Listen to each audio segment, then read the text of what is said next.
He accidentally discovered his wife's secret. In an envelope he found her pregnancy ultrasound from last year. He started to suspect whose child it was. At a dinner with his in-laws, he confronted them in front of everyone. Was she pregnant last year? Did you know about it? They both stayed silent. He spread his hands asking why no one told him. When he was about to leave, his mother-in-law chased after him and told the truth. The child was not his. She had been seeing someone else. She was taken for a procedure. She said she wanted to keep the baby. His father-in-law sat on the stairs unable to respond. The atmosphere completely collapsed. Then the story went back in time. He met Julia at a party. They quickly got married. Life looked stable. He moved from an ordinary job into his father-in-law's company. He became part of management. But his father-in-law never approved of him. He openly said he did not like him. His presence felt smaller and smaller. He also became colder toward the marriage. One day a car accident happened. He was in the passenger seat and not injured. Julia died in the crash. Blood stains were left on the sheets.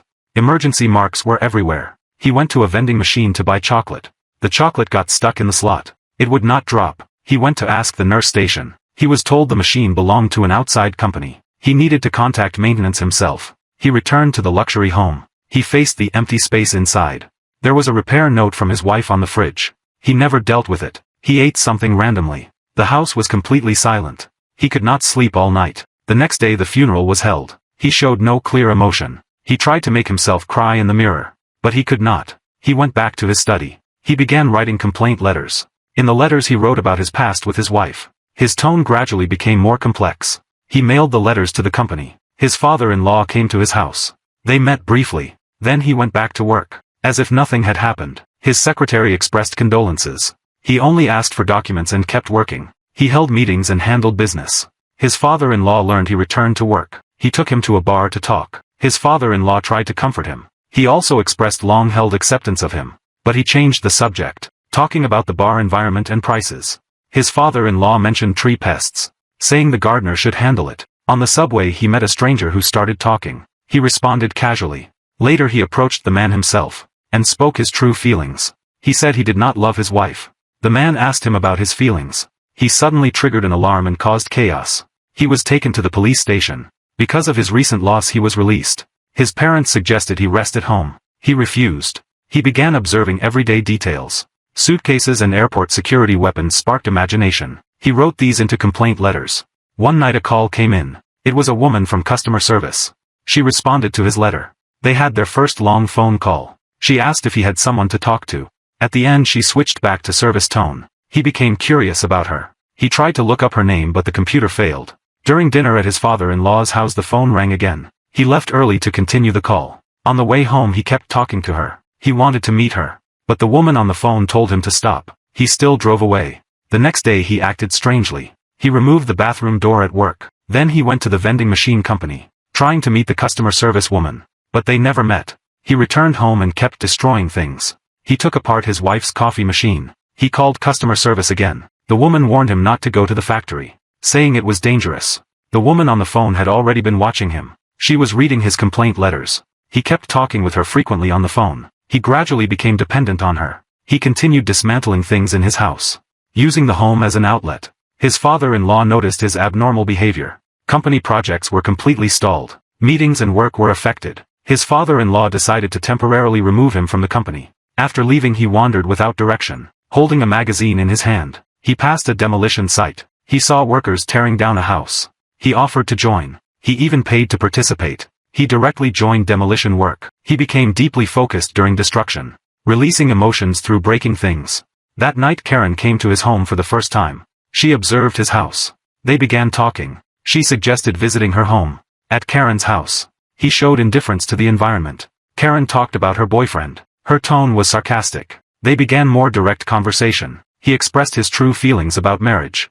Karen also admitted her relationship problems.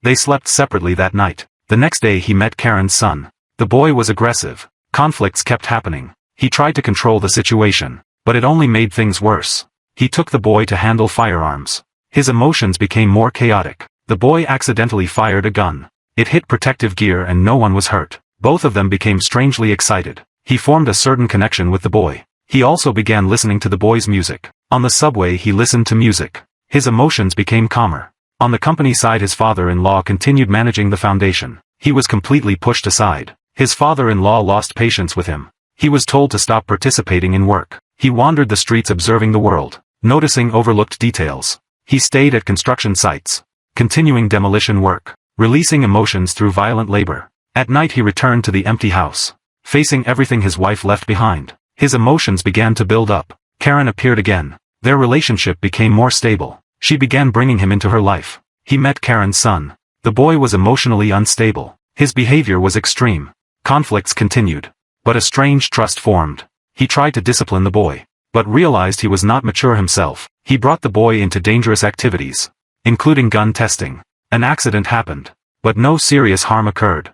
The boy became excited instead. They formed a kind of resonance. He also started connecting with the boy's music, finding brief peace in rhythm. Karen watched from the side. She felt conflicted about his changes. He began visiting Karen's home frequently, gradually integrating into the family space. But the boy's mental issues became worse. School and family could not control it. Karen felt powerless. He also did not know how to respond. One night he confessed during a conversation, expressing his confusion after his wife's death. Karen listened without judgment. He broke down emotionally in front of her for the first time. Long-suppressed emotions began to loosen. At the same time he continued destructive behavior, but gradually shifted toward repair. He tried fixing household items, but failed in the process. He began noticing his wife's notes again, re-understanding past details. He realized how much love he had ignored. But it was too late. His relationship with Karen deepened, but had no clear definition. Karen's boyfriend began noticing him, and became hostile. Conflicts escalated. He was forced out of some spaces. His father-in-law pressured the company again, demanding he fully leave the project. He agreed to step away temporarily. He completely detached from his previous life. At the edge of the city he found demolition sites again, continuing to participate in destruction. Through constant breaking, he slowly released long-term repression. One day he found a key clue left by his wife. The pregnancy ultrasound appeared again. This discovery shook him emotionally. He began re-examining the marriage. He returned to Karen. His emotions were no longer chaotic. Karen's boyfriend clashed with him. He was injured but did not fight back. Karen arrived to handle the situation. The relationship completely shifted. The boyfriend was forced to leave. Karen chose to stay and take care of him. He stayed with the boy in the hospital during recovery, and gradually accepted the new family structure. He returned to his father-in-law's house, facing foundation matters. His father-in-law changed attitude, began re-evaluating him. Their relationship was no longer hostile, but still distant. He finally sorted through his wife's belongings, including notes and photos. He no longer tried to escape. He decided to repair the carousel, as a reverse action after all his destruction. During the repair process, he felt peace for the first time. Karen received his change. They stayed in contact but no longer depended on each other. The boy gradually became independent, and began accepting himself. He said goodbye to Karen at the dock. Without strong emotion, he stood by the sea, watching the world keep moving. He began to accept loss, and accept memory existing. He no longer destroyed anything, and instead learned to leave.